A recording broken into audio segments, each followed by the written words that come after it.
Everyone's camera shy. We'll go ahead and start our presentation.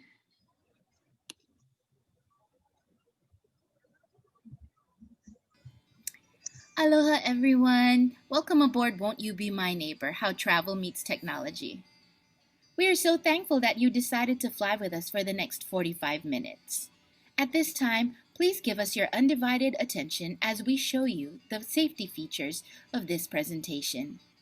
Please fasten your proverbial seatbelts, have your notebook and pen handy, and a cool beverage at hand.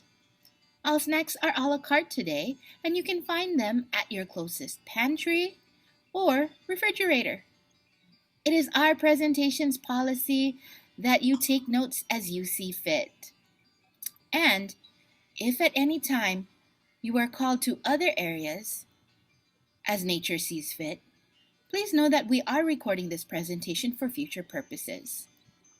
We will have time later at the end of the presentation to accommodate any comments or questions. And I'm pretty sure federal regulations prohibit you from tampering, recording, illegally distributing any of this presentation, so we ask that you prohibit this. Please check now to see that your drink is in an upright, proper location to avoid spills, and also your interest is ready and your minds are open. Make sure your headset, if you're using one, is working properly. And if you are seated next to a window, we kindly ask that you please shut them to avoid glare. And if you have virtual backgrounds like I am, the change in light will change the style of the background. On behalf of Kinga and I, we want to thank you so much for choosing to fly with us. Aloha. Okay, so that was our cheesy welcome video, but we'd like to give you a short biography of who we are. My name is May Fernandez. I've been teaching for about 15 years. I started actually as a e-commerce major and business major before 5 years in the business field and then moving into teaching. I taught public and private school, both here and in California. And I'm glad to be back home at my alma mater, Sacred Hearts, teaching here again. I teach middle school English as well as high school electives. Hi, my name is Kinga Wojtas. I have been at Sacred Hearts Academy for 7 years now, teaching middle school and high school social studies. Previously, I've worked with the younger students, such as preschoolers and kindergartens, so that has been a little change and jump when I started teaching at Sacred Hearts Academy. I am a master's student at American University in Peace and Conflict Resolution, and hoping to graduate with my degree this summer. I also have been working with Sacred Hearts Academy and learning across borders on developing study and experiential learning programs, and I will talk about those in a little bit more detail as we continue with our presentation today. Okay, so let's begin with a cute icebreaker before we go into how we create our classes, what our classes entail, the documents we provide for you. So real quick, we'll give you 5 minutes. And if you need more time, go ahead and look at our bingo. And you can either private message one of us or email one of us. I'll go ahead and put our email in the chat. If you make bingo vertically, horizontally, if you go blackout, if you've got double bingo, triple bingo, just go ahead and message us in chat or go ahead and email it to us. Whoever has, we're gonna do it a little different where it doesn't have to be all across. Whoever has the most squares filled out receives a nice little Starbucks gift card from both of us. So go ahead and take the time now to see where you fall in these squares.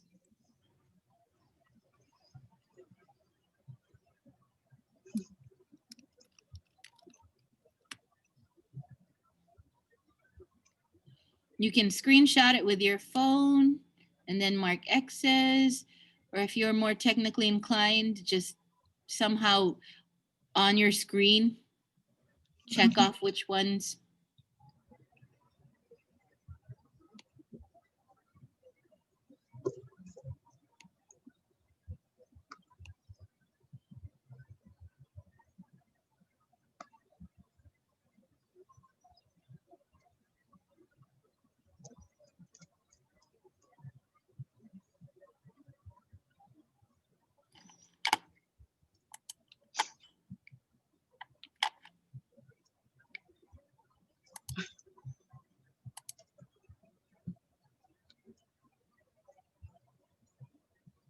Oh, that's cool. Yeah, we can all do that. I like how you're so super quiet about went somewhere and didn't tell anyone. Yes, let's keep it on a down low. You probably did, but don't want us to know.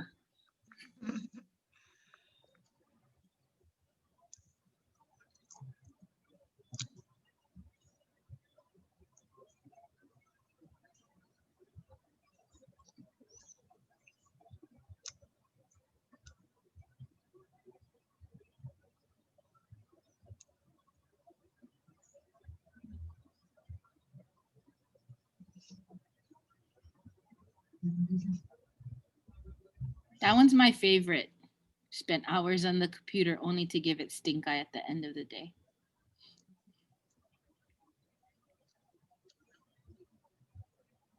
Lori got 10. Let's see.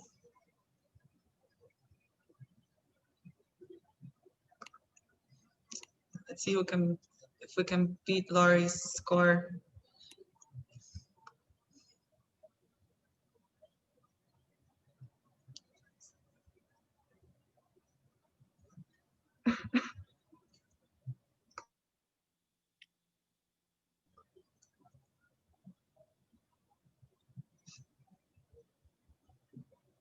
All right, so it looks like well,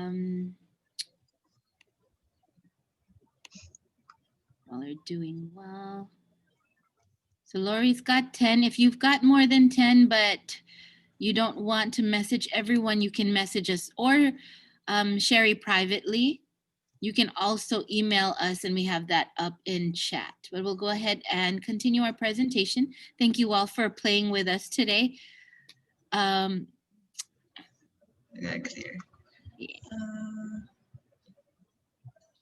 So we, I know Kinga's gonna clear this up in a bit, but let's go over how to create classes with an emphasis in travel. It's kind of like you have to there has to be conception. Why do we want to travel? You have to have passion. What drives you for it? And I tend to create my classes with themes. So one of the classes that I'll talk about later has an overarching theme with literature and food. And so my first thought was I wished my students could experience food cultures different from Eastern or Polynesian style cultures. And so I started fleshing out these points that I wanted to reach. I started looking at gaps in the curricula that we currently had on campus. I don't know about your schools, but with us, once you become a junior or a senior, not only is AP available to the students, but they get to take semester-long classes that are similar to college semester classes, such as literature, food culture, language and lyricism, and we have beginnings and endings, monsters and villains, to name a few, Shakespeare, poetry, creative writing. So I looked at the list of offerings when we had, and I said, there seems to be a hole in the entire area with travel. When I was a student here at the academy, it was connected to our French classes. And so I got to experience travel when I was in high school, and I'd like to give the same opportunity to the students. Similar locations, and many of us have traveled to where our parents have immigrated from, but we've never seen the western side of the world. So I wanted to continue that with the school. And then I noticed as we moved along in our teaching styles that we could start creating cross-curricular activities with other classes. And that opened up so many more doors and so many more options of what I could teach in class. When I was teaching in public school, I had to make sure, this was in California, but I will show you the Hawaii one. Well, I had to make sure that we were hitting the Common Core standards that were required. So if you are a non-humanities teacher, I know it's a little bit more structured, but I wanted to show you what the Common Core standards were for language arts for high school. Strong textual evidence, central ideas, author's choice, and then those were never any things that I had to question because I would already have diverse authors, classic authors on hand. But what I needed to do was multiple interpretations, something beyond just having the girls create a slideshow and present it. And that's where I got the idea to incorporate different dimensions of travel into class. And what I mean by different dimensions of travel is our standard travel that we've been doing so far.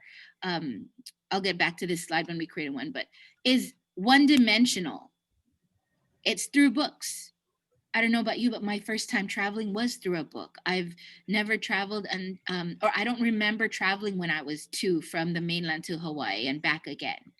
But the first time I could cognitively remember traveling and enjoying it was through books. I visited other countries, other universes, and that sparked my love of travel. I wanted to see in living color what Paris looked like, what Victorian England looked like. I wanted to experience all of the imagination that Disney had to offer. And we definitely offer that in our classes. We definitely give them books that will bring them outside of themselves, introduce them to new things, new ways of thought, new people. But how could I take that a step further? Then, YouTube came around. YouTube is our 2D travel. We could watch anything. What I learned last year from the girls was mukbangs and ASMR, where people would watch other people eat. And I asked my students, why would you spend time watching other people eat? And one of them said something, and it was a little poignant, but she was very excited about it, is her family was so busy at times that they couldn't always have meals together. And so she enjoyed just watching someone else or having someone else eat along with her. And what I did was create a unit in my classes where they would make a mukbang either with themselves or with friends, and they could definitely comment on the experience and just tell us whether or not it felt lonely, whether they felt like they were with someone. And then some people just genuinely enjoyed the sounds of eating, the ASMR. And then when COVID hit, I was introduced to this popular artist, and she is her name is Lily Chi. She lives in a remote part of Shanghai, and she records living off the land, kind of like a farm to table movement, which I teach in class. And so I would have the students watch these films and analyze this. I would give them time periods where there's this 2-minute section of this video where I'd like you to create a haiku. I would like you to create a sonnet regarding what you see. And every video she posts has to do with the seasons. Let's talk about seasons. And I would integrate that into 2D travel. And then from there, when I came back to the academy in 2017, I believe, I learned that we I teach 808, and I'm gonna go off the slides for a quick moment. I wanted to show you all, this is a virtual reality goggle, cardboard style. So you would take, and you can make this. I have a link that I'll provide for you where you can make it on your own. All you have to do is buy these, but you would have this area here where you would take your phone out of your case and you would attach it into the elastic, close it up, and then you can view parts of YouTube through virtual lenses. You can also buy the plastic version of it all, and they sell this at Ross. Just letting you know, I bought a couple at Ross for $4.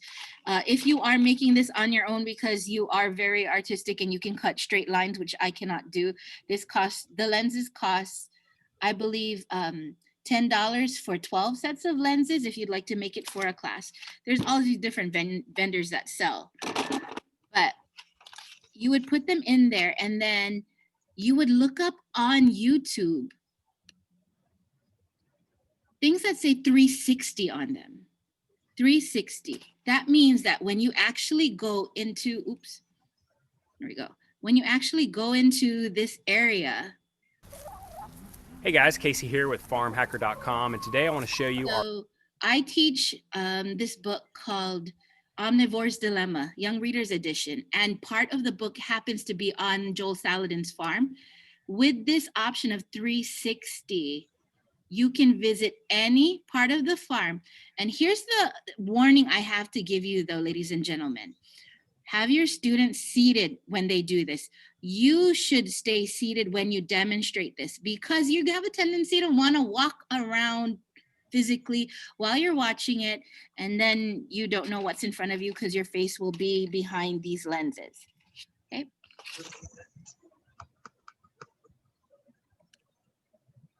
So that moves us into the 3D version of traveling, which I integrated with the students.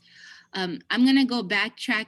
Another option that you can do is, especially with the class where we're studying literature of food culture covers so many things, not just what's written in classical literature, but the evolution of body image, reading literature that has to do with body image, or it could be reading books that people on the Food Network are now producing. Because if you actually picked up some of the work that they've written, it's very, very well written. And so when COVID first came and we were all sent home and we all had to teach online and learn a new medium, one of the things that I wanted to make sure was I had to keep their attention somehow. And through connections, I wanted to highlight this person down here in the yellow block. That's Edmond Ramos, who's a math teacher at Waipahu High. He actually was featured on Bakers versus Fakers, and he's more than willing to educate students, not only just with how English is required for the things that he does, but also how it connects to math, what he's learned in here, his experiences, how he's able to verbalize and write his experiences down so that others can learn from him. But I just wanted to put that in there, that what can you do? Who do you know who's got any type of hobby that you can incorporate in class? So on top of him, we had a former band teacher who became a bee. The word is escaping me now, but it's he learned about bees, learned how to extract them from walls, from places they should not be, and now makes honey. And he became another topic of conversation with the girls as well. With that being said, I reached out to 3 colleagues this semester for next year's classes. If you look down here at the bottom at the second bullet point, next year I'll be teaching literature of food culture, and I spoke with my colleague who teaches Spanish levels 3, 4, and 5, as well as our colleague who teaches theology, and we've created a cross-curricular collaboration where not only will I be having the girls translate recipes in Spanish, but also I'll talk about how the early churches either prohibited certain foods or encouraged the consumption of different foods, depending on the seasons of the year or the seasons of the Lenten calendar. And we'll cover those options. And because we've done a cross collab, we've also decided to get permission first, and God willing, COVID will be under control. By 2022, we're planning on traveling to Europe as a supplement. It's not required for any of our students, but if they would like to, we'd be traveling to England, France, and Spain at the end of the summer. So with all of these different components, you can definitely do your own individual style. You can definitely reach out to all of your colleagues who you think you can cross collaborate with. Our Kinga has a different spin on it. Hers is in conjunction with learning across borders, which she's about to talk about right now. Hello again. So I would like to start a little bit just from my first experience with global travel and why it's kind of my passion at the moment. It's been my passion for the last several years. And my first experience with global travel started in middle school when my class went to Prague, Czech Republic, for a school trip. I grew up in a small town in the southwestern part of Poland. When travel programs did not reach out to middle school or high school students, and usually were not available under university level study exchange programs or other independent opportunities. I chose the latter option, and in 2006, I came to Washington, D.C. on the cultural exchange program. Today, the cultural knowledge and those individual talents that I have could not have been possible without this immersion experience. It has fostered my motivation to create a cross-curricular, cross-cultural, and comprehensive learning environment for my students and for myself.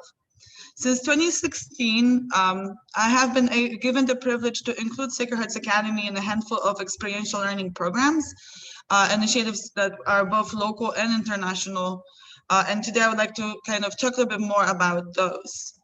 Over the last few years, I've emphasized the inclusion of diverse voices and experiences in my curriculum, including speaker visits from culturally diverse backgrounds, topics and global issues, a fusion of international and culturally diverse literature, film, arts, and of course, international travel.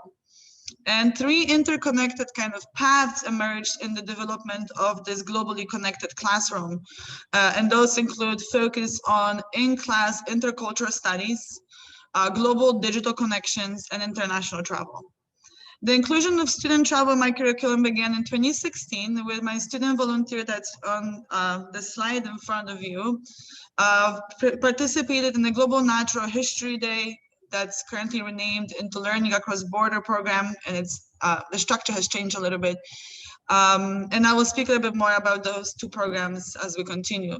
In 2016, Aubrey, the student on the picture, and I went above and beyond to create a perfect project for the Hawaii State Grant of GNHD. A recognition at that phase of the contest offered us a trip to Chongqing, China. I guided my students' interest in environmental sustainability to brainstorm potential research project topics, which eventually really sparked her interest, and she followed with a fantastically led project that she delivered on local and international forum and was recognized for her work. She was interviewed also by Star Advertiser. That's where the image in front of you comes from, actually. And most importantly, she gained unmatched cross-cultural experience. The lab program, which GNHD was previously, connects students from about a dozen Asia-Pacific countries in sharing of their inquiries and research into environmental topics related to their home countries, and as well as some potential solution proposed by student participants. My students have been participating in Global Lab for the last 3 years. The main objectives for why I'm implementing Lab in my teaching is their focus on this cross-cultural navigation, student leadership, experiential learning, and the strengthening of the ASEAN community. On this slide, you can see some of the projects that my students worked on over the last few years. Both of the pictures were taken at the international level conference. So on the left side, one of my students presented on the impact of human consumption on marine life, and that presentation was in Hanoi, Vietnam. And then the eutrophication project was presented in Siem Reap, Cambodia. Students taken about 3 to 4 months to work on the research. They had to reach out to the local community, work with some of the awesome academia at the UH Manoa. So it has been a very, very student-led and mentor-oriented project. Last school year, I decided to take my lab experience I had with the girls here to a classroom and develop a pilot summer 2020 World Cultures course. I've utilized pretty much every connection that I've made during my previous GNHD and lab trips in China, Vietnam, and Cambodia to create a course with the travel component in South or Southeast Asia, with the final destination that was set for Bhutan. The Learning Across Border really helped me with organizing the actual travel component. The class was planned as a collaboration also between the social studies and art departments, focusing on world cultures and digital photography elements. The first 2 weeks of the course, students will be tasked with the relationship building activity between them and their Bhutanese peers, and those were high school students from Yoserling High School, Higher Secondary School, or Shari Higher Secondary School in Bhutan, through sharing of my cultural identity video or photo journal project, as well as a blog forum communication. In addition, students were to receive a total of 10 hours of instructional time and field experience in the elements of digital photography.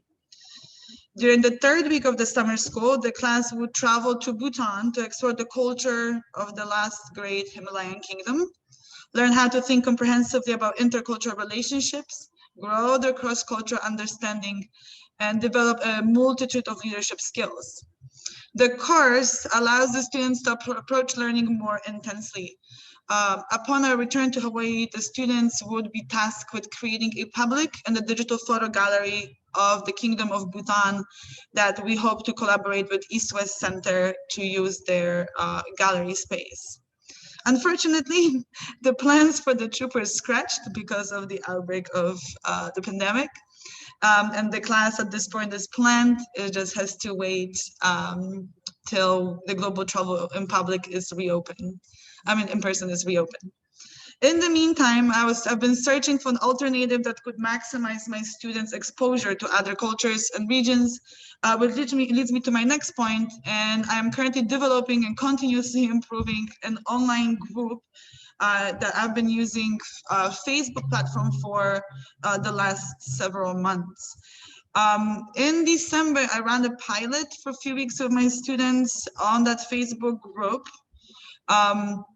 And I can share links of those as well. I actually don't have it pulled up at the moment. I have it on my other computer. But when I ran it in December, I have run into certain challenge that we'll talk about in a second, but also some really fantastic options. So through Facebook, I was able to connect my students from my classroom with the students that I have met over years of traveling to South and Southeast Asia. My students received permission from their parents to create, at this moment, I think only the students are members on there. I don't think the international students are on there. I was able to get the students to post, to share ideas, and I was hoping that as I am kind of changing and making some edits to this page, I could run the next kind of portion of this during the next semester and prepare the students for the next section of learning across border, the state level competition. So at the moment, the online group is set to focus on environmental issues in the students' countries of origin. And it does include some collaborative activities between the international peers. We have only started with some climate change news and then worked on the coastal living case study where students were working on videos to create and present the information that they found and that they shared with their peers. And this is where I kind of ran into a challenge. If we look at the discussion or the about portion, you'll see that some of the posts are not showing, even though it shows 18 comments, and only 8, for example, were showing on some of those posts. So this is something that I am currently working on figuring out. Also, not many American students really use Facebook, so this was really new to them. They are more kind of directed towards Instagram, TikTok, and so on. And we utilize those videos as well in our Facebook, in the use of Facebook. Let me take a quick look here at my notes. So those are kind of main challenges. I've just recently decided to create a global issues Facebook as well for just current news. So could you go to about? Is it showing the last post or is it not yet? Because that's something that, okay, so you're not invited to it yet. That's why it's not showing. It's only me showing right now. So for this one, the students are set in small groups and bi-weekly. They are posting articles and discussion questions regarding the articles they are focusing on for that kind of period of time. And they're exchanging those ideas and those articles and having a discussion on this digital platform with their international students. So this has just been started, this group. This is going to go into practice starting next week when we're doing our pilot activity with this new group. Sorry, So Kinga. that is from me, sorry. Friendly reminder, when you join or create a Facebook group, and Kinga and I realized this after the fact, maybe create a more professional or an account that is not linked to any of your friends or your private account. Just create a different account before you start creating Facebook groups for your students. I actually had to redo it because initially when I was playing with the idea, I created one on my personal account and then had to redo it on a professional account. So the students have only access to um, that part of my life. That summarizes kind of my input to the travel and combination of travel and technology. Are we open for questions and answers, Rubina? Yes. So these are the links that we can provide for you and documents. So a copy of these slides, the bingo itself. If you want to see our actual class map of how we've designed our classes, we also have that available to you. On my end, I'm a very strong supporter on or selling global travel, and I think part of that is my marketing background from my business degree. So if you want to talk about how to create in any environment, whether you're public or private school, how to create a class plus sell a trip in addition to that and get people excited, get families excited about it, I can help you with that as well. And Kinga is very connected with UH and the Learning Across Borders program, so she can provide a brochure, speak more with you about how to create this. And from what I recall in high school, it was only static where we wouldn't travel anywhere, and the history day that I'm accustomed to. So once it became lab, it just opened up so many more doors for our students. And Kinga can also provide you Facebook link and more ways of how she's tested it, the encounters she's gone through with the kids on teaching kids how to use Facebook. But we're more than willing to share with you what we have. So And here's I'm our also really open to, if you have any ideas for other learning systems that maybe you have used in your classes and work, and maybe connect students internationally, because that's one of the problem is that, for example, my Chinese students don't have access to Gmail based apps, for example. So Facebook seemed to be the one that worked for all of us when it comes to being able to connect. But we haven't, but there's again some other challenges that come with the use of Facebook. So I'm still definitely learning. This is all learning process. And it's been a pretty challenging one at sometimes, but also extremely rewarding. So yes, we're definitely would be really happy to guide you or assist you if you have plans on developing something similar to what we do. If you have any questions, you can either unmute yourself or you can put it in the chat box. We would be happy to answer. So we have a winner. Someone had 14 boxes for the bingo. So I messaged her and let her know to send me her email. But we also put in the chat box our Google form. If you could please fill out a form evaluation to let us know how we did, we would really appreciate it.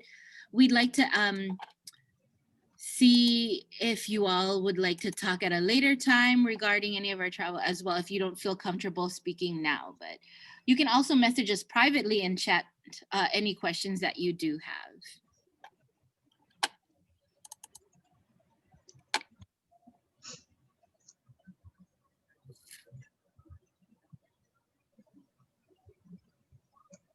While we're waiting for questions, I'm also going to drop a link to the conference evaluation form in the chat.